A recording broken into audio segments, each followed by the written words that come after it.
Hello, everyone. Welcome to Syndication Attorney's free monthly podcast, where we talk about topics of interest to real estate syndicators with the opportunity for live questions and answers at the end of the call. I'm attorney Kim Lisa Taylor. Before we get started, please note that all of our podcasts will be recorded and may be used for future promotion, posted on our website, or broadcast in a podcast available to the public. If you don't wish to have your voice recorded, don't raise your hand. Instead, you can either type in your question in the Q&A, or you can schedule a one-on-one consultation. Information discussed during this free podcast is of a general educational nature and should not be construed as legal advice. Today, our topic is setting up a residential assisted living facility with our esteemed guest, Isabelle Guarino. And Isabelle, thank you so much for joining us today. Of course, excited to be here. Thanks for having me. Yeah, I'm super excited. I met Isabelle through her, I guess your uncles. Yeah. Right? Her two uncles became clients of our firm, and they kept insisting that we should connect and that we should come and sponsor one of your events. So we're going to be doing that in September. So I'm excited about that. I have never been to one of them before. I'm excited to learn what you guys are teaching. And anyway, so tell us a little bit about you, Isabelle.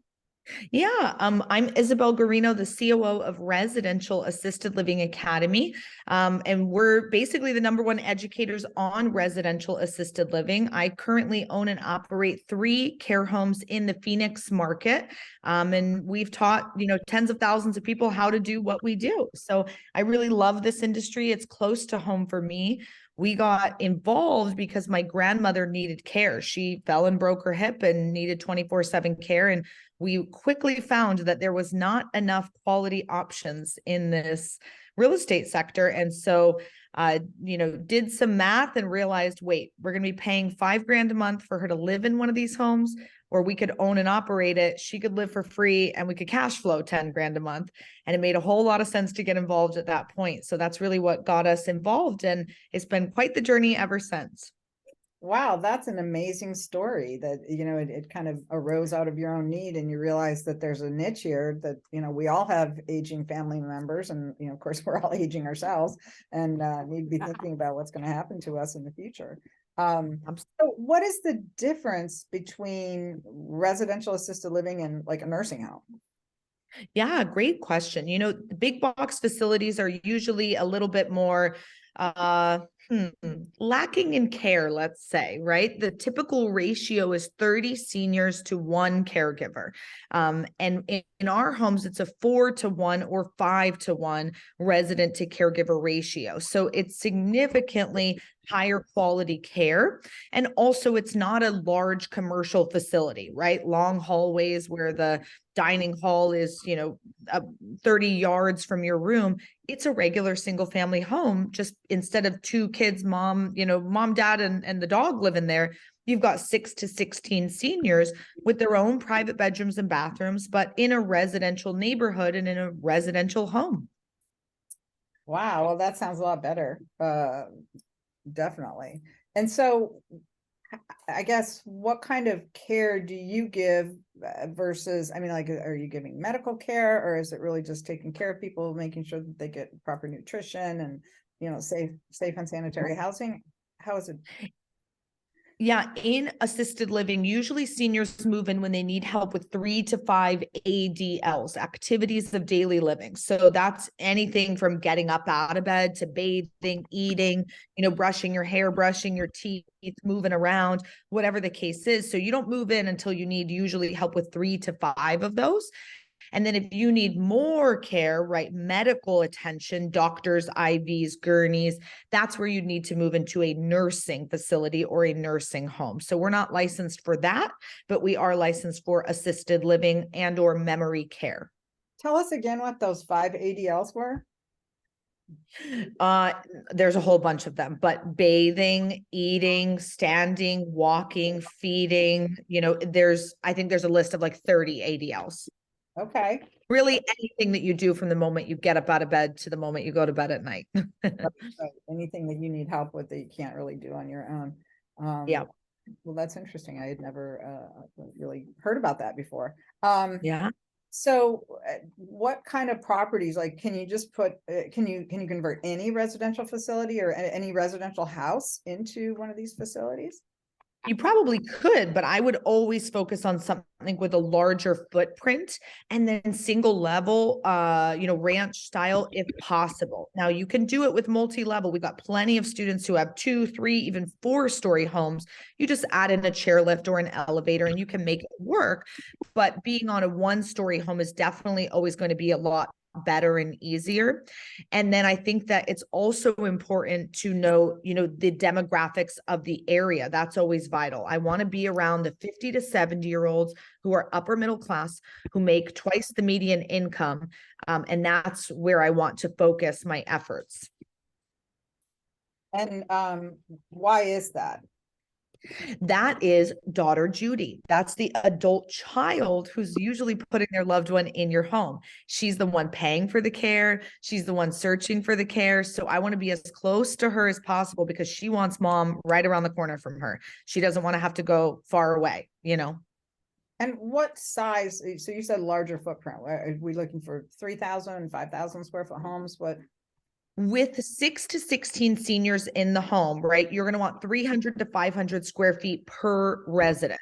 So with, let's just say 10 residents, minimum a 3,000 square foot home, upwards of, 4,000 or 5,000, it would be definitely fine. And then you said looking for homes that have like a separate bathroom for each bedroom. The more bathrooms, the better, because you have to think the residents, they're thinking privacy when they move in. So they're going to want at that private bedroom, that private bathroom. And if they're paying you $5,000, $6,000, $7,000 a month to live in your home, they're expecting a really nice, luxurious home. They don't want a shared bedroom, shared bath. They want their own digs. Right. Okay. So what kind of renovations do you typically have to do? So say if somebody went out and found a 5,000 square foot home they wanted to convert, what would they have to do to make it work? Ready for it. Yeah. Ramps, guardrails, widening hallways and doorways, chopping up the home differently. So there's more bedrooms and bathrooms. Some states will require fire suppression, but you're still going to want all of your regular amenities that you have in a single family home, like, the living room and the dining room, a library or movie theater would be nice, an office for your caregiver and your administrator to be able to do that paperwork and have private meetings, a really nice backyard with gardens and walking paths and different things that the seniors can enjoy. So there's a lot of different things that you could do to the home to make it senior safe. It doesn't have to be ADA compliant. We're not commercial, so we don't have to do that, but you want it as close to that as possible, making sure that it's really, really easy and comfortable for the seniors to get around. And then what kind of licensing do you have to get? So the physical home will have a license, and that's based on the egress and the safety, right? So having 2 points of egress in every room, having enough square footage, having that safe passage for the seniors. The licensed administrator is basically, in the real estate world, your property manager, more or less. So they take care of all the day-to-day, hiring and firing the caregivers, marketing the home, touring the home with the families and making sure that they're signing up for it, onboarding with the residents, right? They're doing really all of the day-to-day operations and work, and they have a license through the state. And then your caregivers are also licensed through the state. And every state varies on that. It might be you have to be 18, have a GED, and 4 hours of training. It might be you need to be 21 with a bachelor's degree with 80 hours of training. It ranges state by state, but the physical home, the administrator, and the caregivers will be those 3 licenses that you need within the home. And as the administrator, is that usually just one person who's there kind of like 9 to 5, Monday through Friday kind of thing? Or do you have like different shifts where there's always someone on site? The administrator is responsible for the home 24/7. So they're on call basically all day, every day. Full time for an administrator is usually overseeing somewhere between 2 and 4 homes. One home is not full time for them. So usually we encourage people to have a 3-pack, at least 3 of these homes within 45 minutes of each other. It's better for you to be able to share your resources and your staff. And that administrator can oversee all 3. They don't have to be on site. They just need to be on duty or on call. So what kind of financing is available for people who want to buy one of these homes? Do they usually buy them for all cash, or can you actually get bank loans to help finance those? You can get bank loans, and SBA loans are very friendly to this. In our training, we always share about the SBA 7A loans, and a lot of our students like to go that route, as well as, of course, what you guys do, syndication. That's a beautiful way to be able to get into this industry. And a lot of people have a lot of money that they're looking to invest, and they want someone who's trustworthy and is going to do something that makes sense. And so being able to offer them an opportunity to invest in this industry is a great way to go about this. So I see a lot of SBA and I see a lot of syndication. Just so, and you may or may not know the answer to this, but just in general, do you have a sense of what percentage of the acquisition and renovation costs will the SBA loan cover? I don't know offhand because it totally ranges depending on the 4 ways that you get involved, right? If you're going to buy land and build a custom home from the ground up, that's going to be a pretty penny, somewhere between $1 and $3 million. If you are buying a single family home and converting it to become, it depends on where you are, right? So the price of the real estate plus how much renovation we're doing. Third, if you're going to buy an existing business, so buy the real estate, buy the business, you're up and running day one, that might cost a pretty penny, but it's nothing to do with renovation. Fourth, the fourth way to get involved is leasing a home for this. So working with someone who's going to own the real estate and lease it back to you. Interesting. Okay. So, I guess if you're going to be the person that a lot of the people that have come to us, that we've set up a fair number of these for people who wanted to syndicate them. And some of them are using that lease model. So they'll come in, they'll buy the home, they'll lease it to an operator, but the operator could also be something that they're part of. Right. So in that case, how do you know what is like the right prices to charge for this kind of stuff? Are you using like normal lease rates or? Good question. So if you're going to own the real estate and lease it to an operator, I would say you could charge them up to twice the fair market rent, because you've taken the property, retrofit it, got it ready, got it licensed. You've done a lot of the hard work and labor, and they're willing to pay you for that. Now, if you are the landlord and the operations company, you're going to give yourself a deal, right? You're not going to be charging yourself more. I mean, maybe you will, but you don't need to be. But if these are two separate people, two separate companies, then up to twice the fair market rent is definitely very reasonable. One of our homes we do that model with, we own the real estate and we've sold the business to someone else. The home, the mortgage is only about $4,500, maybe $5,000 a month, and we're charging them $8,500 a month, and they're happy to pay it because it's an established business, and we just collect our check and have nothing to do with the day to day, and that's pretty cool. Okay, well, I promised you that I would show our people who are listening what a typical structure for this looks like. So I'm just going to share my screen for a moment and show you guys this. So this is a typical structure for a residential assisted living project. So any of you that have done syndication before, you might be familiar with this. So we have an investor level LLC. So this is where your investors would be investing. We would separate that into two classes of members. There's class A, who are all of the cash paying investors, including you, if you're putting your own cash in the deal. You can have different subclasses of class A members here. Class A1 might get a fixed return. Class A2 might get a share of equity, or you might offer different subclasses based on how much people invest. People who invest more, maybe they get a different preferred return. So there's all different things we can do within this class A, but we like to leave investors in class A. Class B is the part that we carve out for management. So this is the members of your management team, and this is where the class A and class B members share profits. So this is where the profits are split between class A and class B. This syndicate is a manager managed LLC. The manager itself is a separate LLC. So this is the members of the management. These are the people who are actively involved in acquiring the property, doing asset management on behalf of the class A and class B members. And they're all, they're the ones responsible for getting insurance and paying taxes and getting the loan. on this property that's going to be acquired. The operations manager this is the business. This is the one that's getting the licenses that Isabelle was talking about, that's going to be actually running the day-to-day operations at the house once it's up and running. So sometimes this manager LLC for the syndicate and the operations manager are the same people. Sometimes they're not. Sometimes you could hire a third party, as Isabelle mentioned. And then this title holding entity, this is where you're actually going to hold title to the property. We're going to have this one step removed from the investors. And this just helps separate the liabilities a little bit here. If something horrible were to happen at the property, then this is the entity that's going to get sued. And the other investor LLC hopefully would be staying out of that. So that's kind of how that looks. Okay. So, all right. Well, cool. Thanks. So if anybody wants a copy of this slide, I am happy to share that with you. You could email me, kim@syndicationattorneys.com, and I would send that off to you.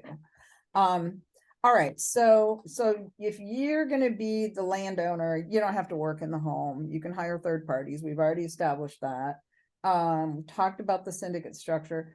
And then, so we talked a little bit about how much money people might need, and I guess that's largely dependent on what size property you're going to buy and whether you're going to build it from scratch. But what would be typical? You see people getting into these with $1 or $2 million, or sometimes less?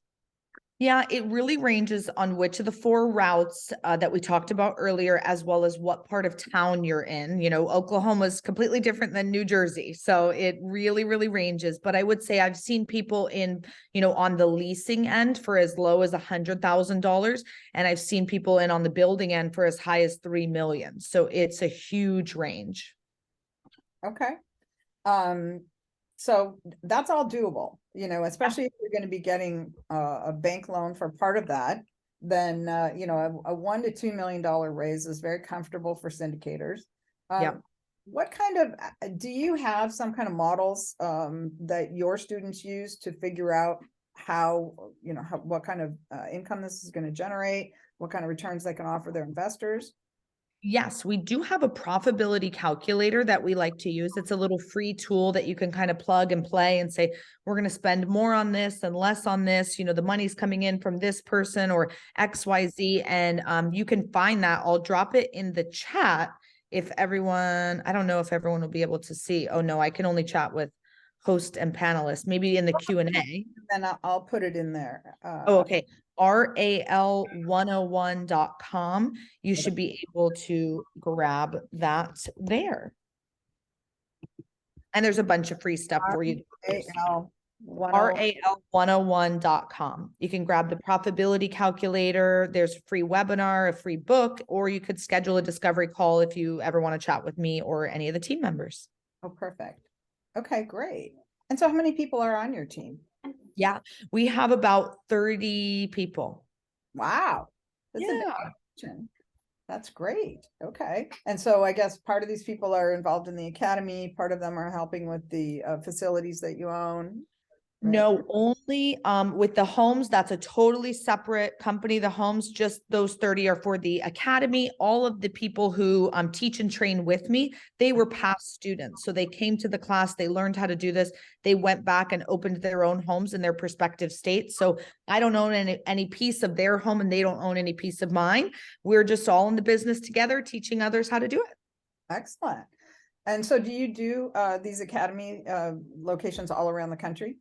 We host them in Phoenix only every 6 to 8 weeks or so, because we take you on a tour of my homes. So you'll drive by my homes and a bunch of our students' homes.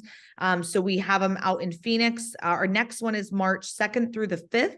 And they're awesome. About 150 people each time. All different types of people from all walks of life, you know, and it's so much fun to have everybody there in a room together, really just looking to do impact investing, right? Do good and do well. They're tired of either not making enough money from their current investments and they want to make more, or they're really ready to just build a legacy and appreciating assets and give back to their community. And so it's a really cool blend of people that we have in our class. And can they get information about that at RAL101.com?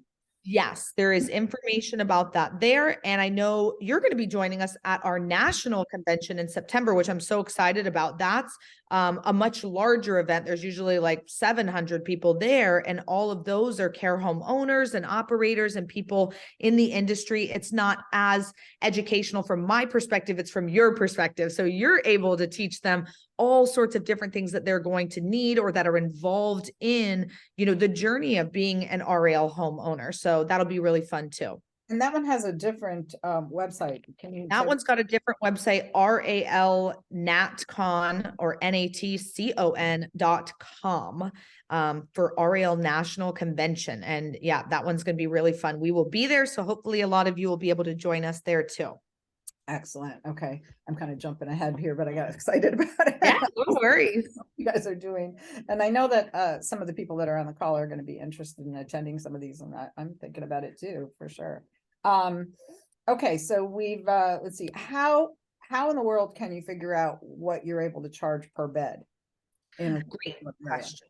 So there is an awesome website, genworth.com/cost of care. And Gen is spelled GEN, worth.com/cost of care. When you go to that website, you'll be able to type in the area where you live, and it will pop up with your average cost of care. And the really cool thing about this site is there's a toggle button. So my mom isn't going to need care for another 25 years. So I can take that toggle button and say, how much is it going to cost in 5 years, 10 years, 20, 25 years?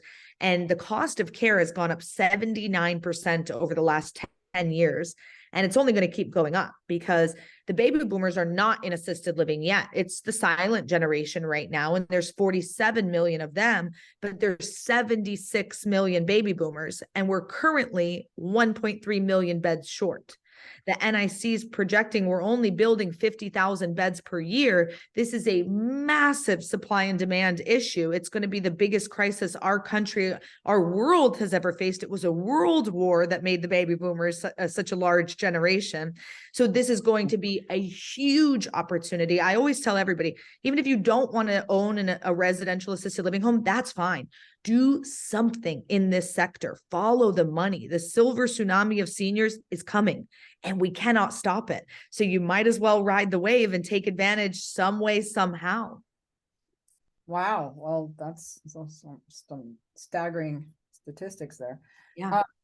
So if someone were to buy just a large home and then renovate it, what could be, I mean, I know things are weird right now because of supply chain issues and all that, but in a normal world, what would you expect would be the time frame from when you acquire to when you're actually able to open the doors?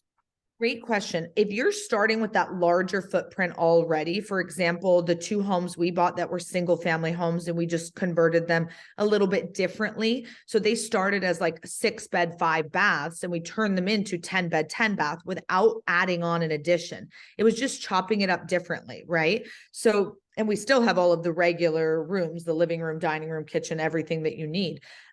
So those only cost about $200,000 to renovate. But if you're adding on a 3,000 square foot addition, that's completely different. So it does still range, but I would say the larger footprint to start with is always going to be better because then there's less that you have to do. It's just adding drywall to make some new bedrooms. And then the bathrooms are where it's going to get pricey depending on how many you need to add. So would you say 6 months to a year would be typical for a renovation, maybe a couple years if you're doing a new build? 6 months to a year is great time frame for a renovation. And yes, a build can take 1 to 3 years depending on what you're doing. Mm-hmm, mm-hmm. And then are there restrictions against, like, do you get neighborhood pushback? Are there restrictions? How do you get around that? Great question. HOAs, cities, counties, states actually can't tell you no because of the Federal Fair Housing Act. It's discriminatory against disabled people to say that you can't do one of these homes. So then HOA can have a rule that says the home can't look physically different from the outside. So there are, rules you may have to follow, but they can't tell you no. So as long as you're following all of the state rules on distance and licensing, you should be able to do it. And if for any reason you run into trouble, we have a team of lawyers over at the RAL National Association that represents all 30,000 of these care homes across the country. So if you run into any issues, you give them a call and they help you fight that HOA or angry neighbor. I will say, if there's a neighborhood with an HOA and one without, go to the one without.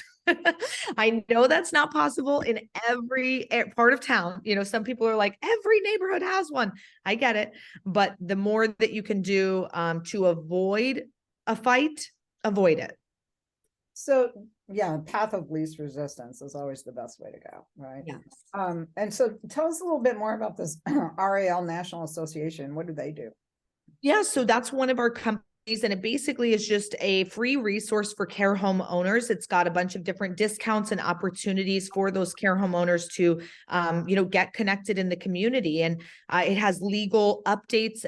So anything that's happening all across our country in our industry, we update it there, because if a law gets passed in Georgia, right, you might feel like, well, I live in Florida, it doesn't matter to me, but it might. Because if it's passed somewhere, the odds of it being passed somewhere else are way higher. So when there's a law that we think is not good and it's going to harm us, we get everyone there to sign or do whatever we need to kind of petition things. So we've got some lobbying and legal backing and power for you there. There's also continuing education courses on memory care, filling your home fast, how to market your home, how to give great tours. So it's just a really cool resource and network for care home owners. Now, is this an organization that you run or that you're part of? No, we own and operate it. Oh, that's amazing. Yeah. That's okay. So what's the website for that? RALNA.org. RALNA.org.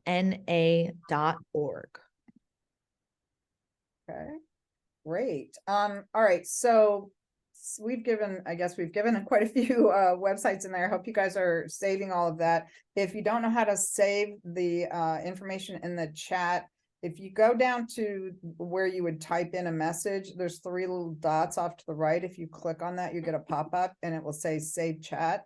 So you should be able to save the whole chat there, or you can go to the 3 little dots next to whatever it is you want to save in the same thing.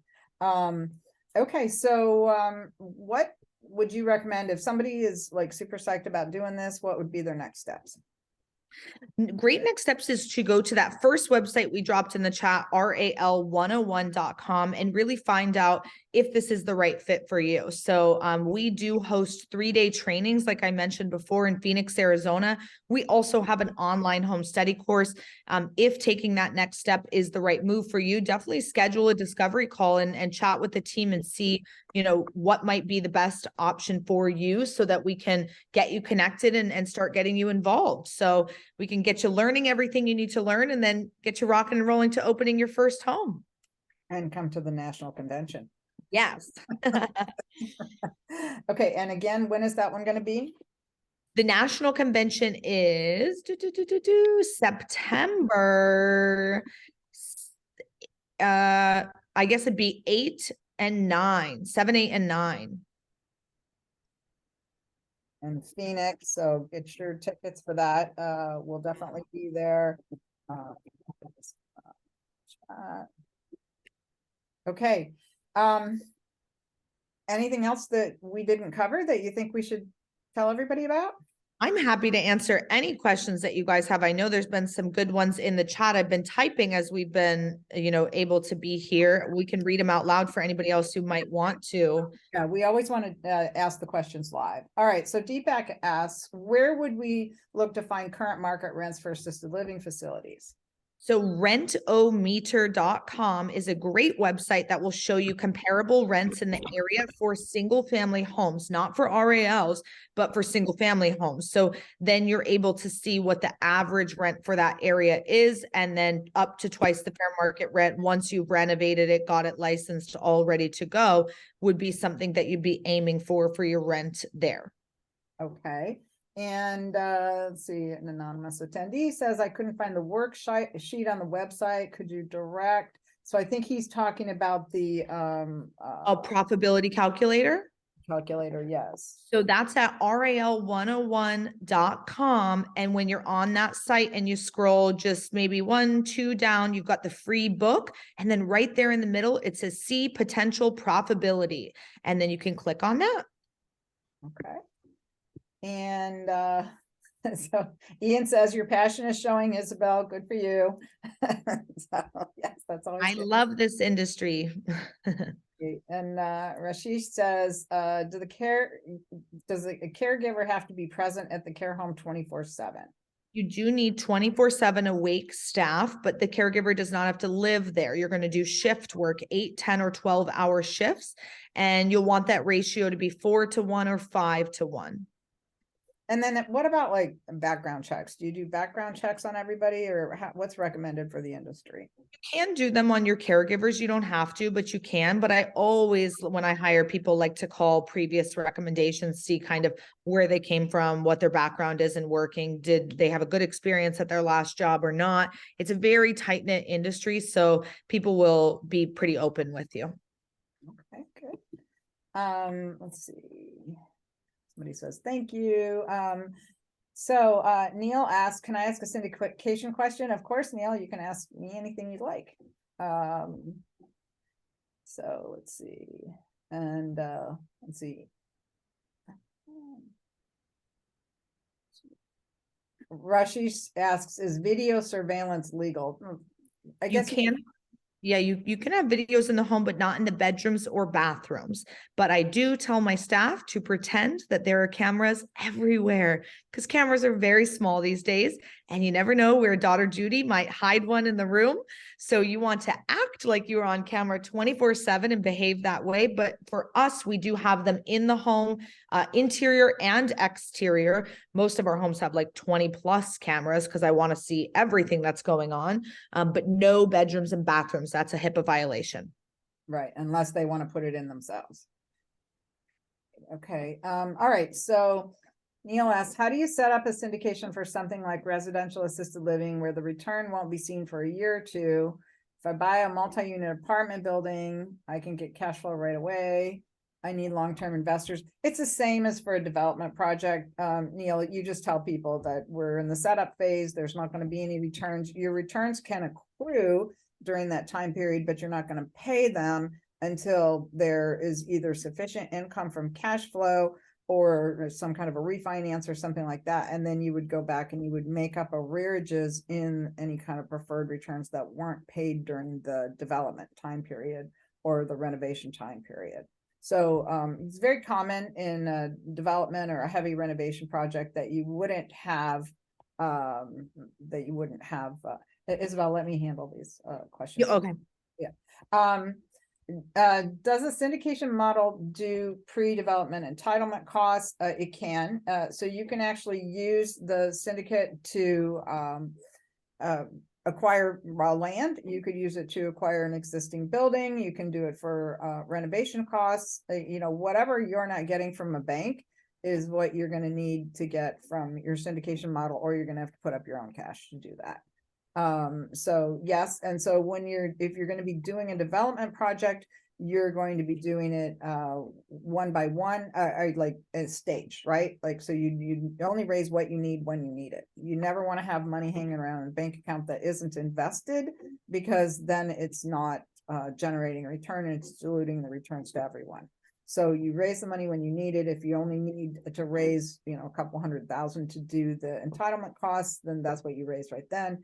If you need more, then you'd raise it. And then a lot of times, if you're doing a development project, by the time you get the project entitled, it's actually worth more than what you paid for it. So sometimes that will be sufficient for your down payment for a construction loan. So you wouldn't even need to raise more money. Or if you do need to raise more money, then you would go out and you would do a second raise at that time.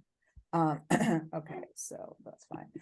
After taking your course, what percentage of your students actually start a residential assisted living facility, and what percentage of them are actually in business successfully after 3 years? Great question. So in our training, we're teaching you everything you need to know step by step how to own and operate your home.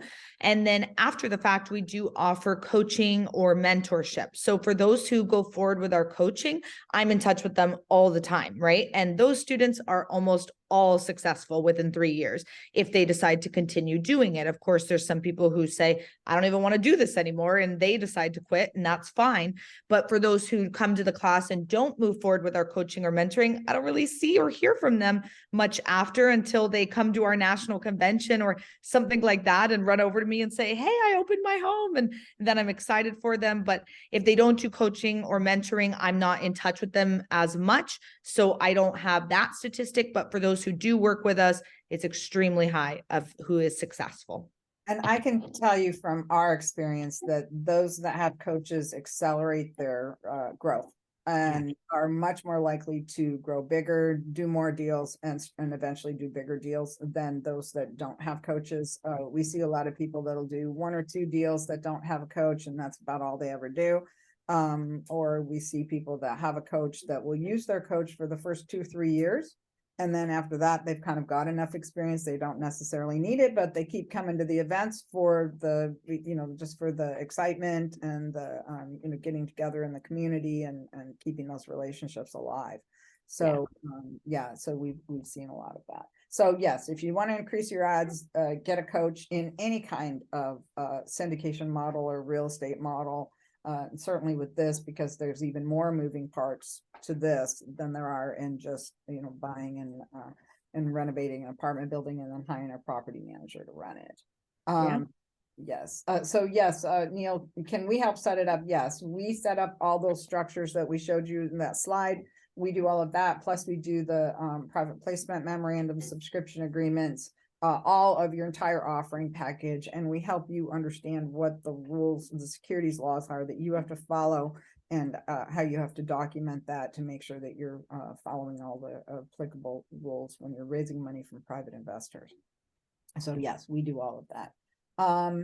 And what's the security that, what is a security? It's when you're exchanging a piece of paper in exchange for somebody's money, where that is some kind of a promise to give them something in the future. To understand securities laws, I'm going to highly recommend that you read my book. It's called How to Legally Raise Private Money. You can get a free copy at our website at syndicationattorneys.com. You can get a free digital copy. So if you go to syndicationattorneys.com and then go to the free book tab, then you can read all about syndication. Or you can buy it on Amazon. It's an Amazon #1 bestseller. We actually are, and working on a second edition. We'll be sending out eventually, when it's done, we'll be sending out physical copies to those that sign up for those. Let's see. Not sure what that means. Rashish asks, which geographical region has more demand? Well, I wouldn't imagine that. I mean, he says I'm in Florida. Well, that's an obvious question. I think there's a lot of seniors in Florida, a lot of seniors in Arizona, where there's more seniors, warm climates. Yeah, there's, I always joke, I say, raise your hand if you're getting older or know someone who is. Right? If you grew up in Charleston, South Carolina, your whole life, you're not moving to Florida just because you turned 85 and you need assisted living. You're staying in Charleston, South Carolina. So really, there's a need for this everywhere. Markets like Florida and Arizona, where in Arizona, we have 3,000 of these care homes in one county, in Maricopa County. In Florida, you guys have 3,000 homes throughout the state. So there's a massive amount of homes already there. So your competition is going to be a lot more steep versus if you go to a place like New Hampshire, where our student created the first residential assisted living care home. She's got a waiting list out the door. The state is begging her to open more. She can be charging $12,000 per month per resident because the demand. So it really depends on what you want. Do you want to do it in a place that's very easy to set it up? There's rules and regs and you just follow it, and there's not a lot of hoops to jump through, like in Arizona, like a Florida, like a Texas? Or do you want to be one of one with a waiting list and extremely high rates? It just depends. But people are getting old everywhere, and there's a massive need for this everywhere. You really can't go wrong. Yeah, I always say it's easier to be a big fish in a small pond, right, than it is to be a big fish in a big pond. So if you're in Florida or someplace where there's already a lot of seniors, there's already a lot of facilities, you're going to be competing. Whereas if you go, someplace up in the Northeast where there isn't so much, people still want to be near their families, and their families want them to be near them. Just because your parents moved to Florida because they wanted to be warm doesn't mean that the kids are going to move to Florida in order to be close to their parents when they're in care. Right. Yeah. So, they might bring their parents home if they could be near them. Exactly. Tell me, here's a question that occurred to me is, what about like visiting hours? Like, what kind of rules do you have to put in place for people who come to visit? For us, we kind of have an open door policy in our home, but you have to think when you're starting this home, it's your baby, it's your business. You can set whatever rules you want. We don't allow pets in our home, but if you want to be Dr. Doolittle's assisted living home, you can do it. You can do whatever you want. You're starting your own business, so you get to set your own rules. We allow open visiting hours. I've never had anyone come in the middle of the night, but I do have some families who have, let's say the husband is in our care and the wife comes every single day and she eats all 3 meals with us and she hangs there from 8 or 9 a.m. to 8 or 9 p.m. And I'm perfectly okay with that, right? Because guess what? She's probably going to be my resident one day too. And she's already comfy in the home and she already knows the caregivers in the home. So to me, paying for those 3 extra meals, worth it all day. But some families will come once a month to drop off the check. So it's that 80-20 principle. You're going to have 80% of people who barely ever come and never visit, and 20% of people who are there every day. So Ian clarified his question. What is the security for the funds? Ian, in any syndication, the security for the funds is there is no security for the funds. You're buying interest in somebody's company. You have to trust those people to do the right thing with the money. And you don't get, it's not like you're loaning somebody money, you're going to get a promissory note or something like that. You just need to understand how syndications work. And again, I would direct you to reading my book, and then I think you'd have a better understanding of that. And Neil says, yeah, the book is a great resource. I recommend it highly. Thank you.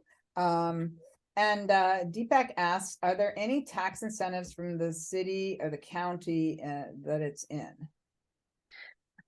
We do not usually lean that direction because we're going all private pay. So we're not using any like government funding, grants or loans, but there might be if you go that direction. Yeah, I would imagine that if you explored that, you would find some tax incentives and tax credits. That in itself is kind of an art form, is learning how to tap into those, but there could be some available, especially if you're going to be building in maybe an opportunity zone or something like that. You could certainly take advantage of some of those other kind of tax benefits that you would have there as well. So let's see. So I think we've